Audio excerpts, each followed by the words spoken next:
Hello bleepers, how the devil are you? Okay then, so today we're going to talk about money. And we're going to talk about how you can make money from metal detecting. Let's be really careful here, okay? A lot of people get into metal detecting because they think that they're going to make money. But the truth is that it's absolutely not that easy to make money. If you're going to make money from metal detecting, I've got a video about the psychology of metal detecting up around there somewhere, about how you need to adjust your psychology to be able to continue to enjoy metal detecting and enjoy it as a hobby and not expect anything out of it.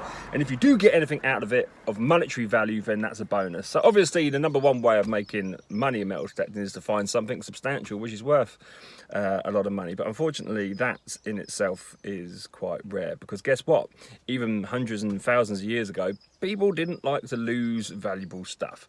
So it's actually quite rare that we're going to find something which have some sort of substantial amount of wealth attached to it.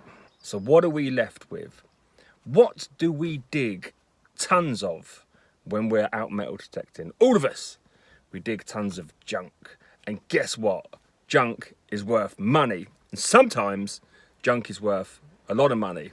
So just continue to watch this video and I'll show you how I go about turning that junk into money. Big shout out to my mate Mark here, because I, for years, would throw away what I considered to be junk. I would just throw it in the bin. And he said to me, because he works in a scrapyard, and he said, "You're literally throwing away money." And I was like, really? And he said, yeah, what you need to do is just let it build up over a year or a couple of years, and then, whee! And then scrap all of that junk in at the end of the year. Segregate it into different buckets. So you've got a lead bucket, you've got a copper bucket, and then you've got like brass and everything else. I'm not very good with knowing what all of the metals are, so I felt quite uncomfortable. But it's actually, they can sort that out down there and help you out. What do I scrap? Yeah, this is where it becomes a little bit subjective, doesn't it?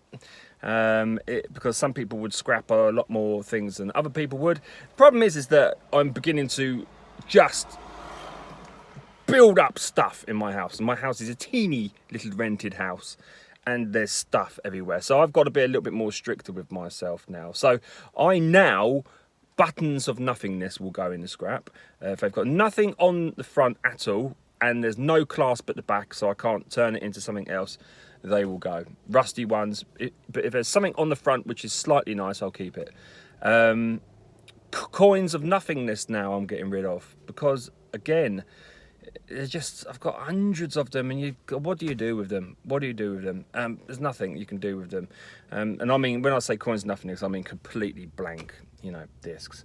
Lead bullets I keep. Lead musket balls I keep at the moment. And anything which is historically lead, I keep as well. But all of the teeny little bits of just random lead that you find that are just nothing, they go. Hey, but let's be really careful here and understand that if something looks even a little bit historical, then we need to know that we're not going to throw that in the bin, because that could lead to something more substantial, and the historians and that may need to know about it. So you've got to be careful. Don't be too flippant with what you just lob in there just to kind of like build up your scrap.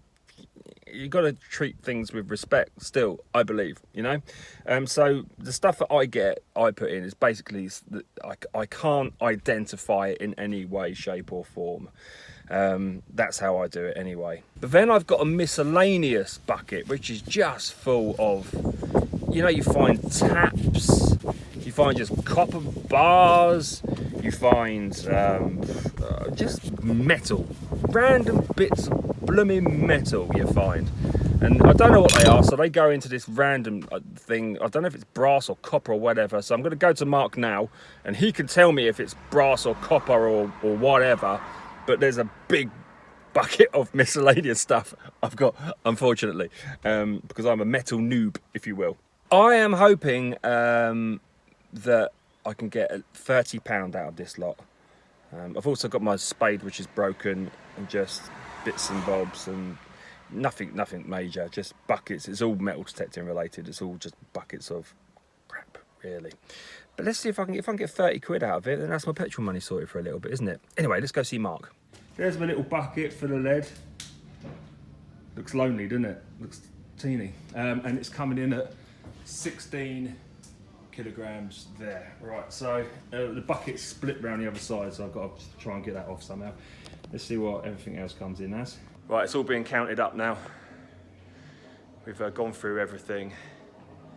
And this is it. This is how much money you can just earn from your scrap. I wanted 30 quid. Just using a calculator. Did I beat 30 quid? 60 pounds. 60 quid? Yeah. Are you kidding me? No. 60 quid. Good day. And there you go. There's a surefire and easy way of making a few bucks, a few pounds, a few whatever, metal detecting. Just save up your scrap. Get yourself 3 to 4 buckets, cheap buckets, put copper in one, put lead in the other, put brass in the other, you know, and just let it build up over the year, and then take it to the scrapyard and you've got a few quid in your pocket. You've got 60 quid in your pocket.